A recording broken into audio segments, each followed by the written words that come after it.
Hi, Scott Orlin with Cinema-Magazine. Okay, all of you fans of Stephen King, you're about to see a new interpretation of his work, The Stand, and I'm here with one of the stars, Whoopi Goldberg. Whoopi, having known you for many years, I know what a voracious reader you are.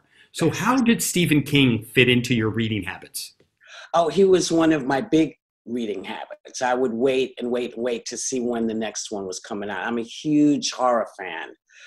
Neil Gaiman, Stephen King, I like everybody. I like everybody. So, The Stand, when it came out, was a pretty thick book. I mean, it was really big. And then they did, an anniversary edition, and it was even bigger. So it's one of those books that you love, and it's a quintessential Stephen King book. It could be his best, I think. I want to say, watching the first couple of episodes, I did find the premise a bit far-fetched, like a pandemic is really going to sweep the world and people are going to get sick and cough. I mean, come on. Yeah. Well, when you read it the first time, I was like, yeah, okay, this is amazing. This will never happen. And then here we are. And, we were, I think, just finishing up the film just before the pandemic hit, because I was done.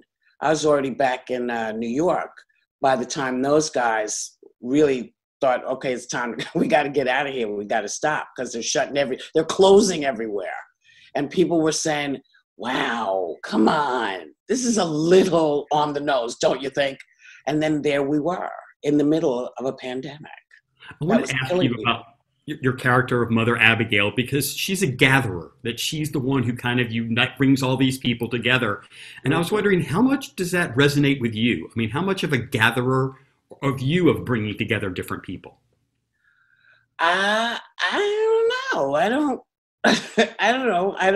I don't think of myself that way, but maybe I'm a gatherer. Look, Mother Abigail is talking to the big God. So I guess if God was telling me who to invite to my house, I probably would listen.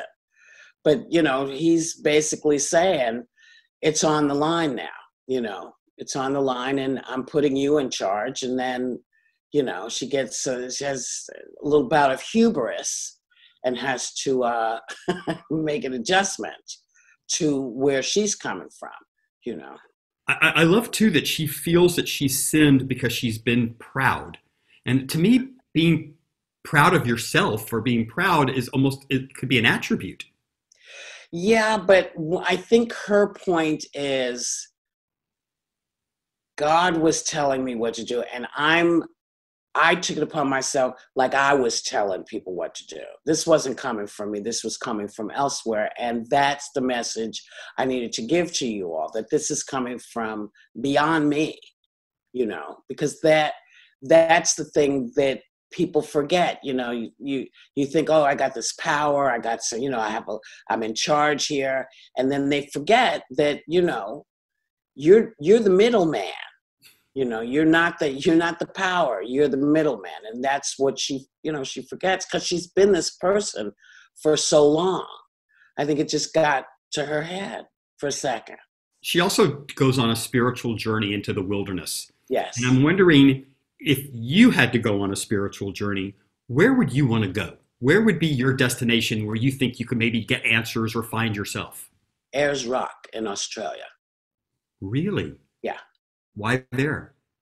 Because it is the one place that I actually believe you could go to and talk to the higher powers in the world, in the universe. Wow.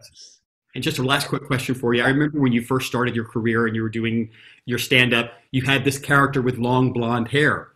Mm-hmm. Well, now, at this point in your career, you're a character with a little shorter blonde hair. How much, when you had those extensions, whatever, put in your hair, did you feel different about yourself? I tell you, I was hotter. It was really hot under all that hair.